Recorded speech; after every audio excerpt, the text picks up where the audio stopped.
Abatembeeyi n'abasuubuzi ababadde bakyalemeza emmali yaabwe ku nguudo ne ku mbalaza z'ebizimbe basanze akaseera akazibwa abakwasisa amateeka okuva mu kitongole kya KCCA bwe babasazeeko ne bapewa ebintu byabwe byonna ne bitwalibwa.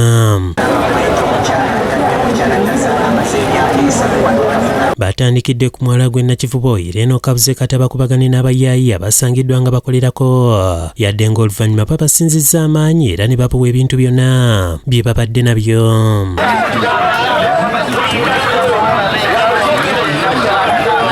Nga bakulembeddwa mu looja essensalire beetoolodde enguudo endala nga naye ebintu bingi bikuŋŋanyiziddwa ne bijjuza emmotoka eziwulira ddala 10. Bongedde okusalako embalaza z'ebizimbe era naye emmali nnyingi ekwatiddwa.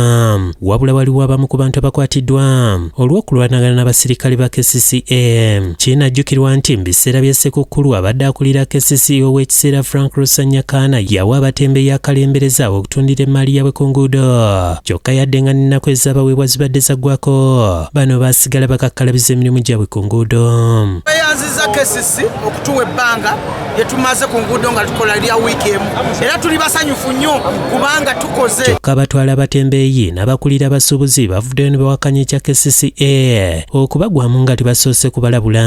Abasirikale okuva eri ne bajja ne bakwata ebintu bya gavumenti we tukolera emirimu gy'ekyalo nga tebakkiriza na kutuwuliriza kikolwa kya bunyoomi nnyo.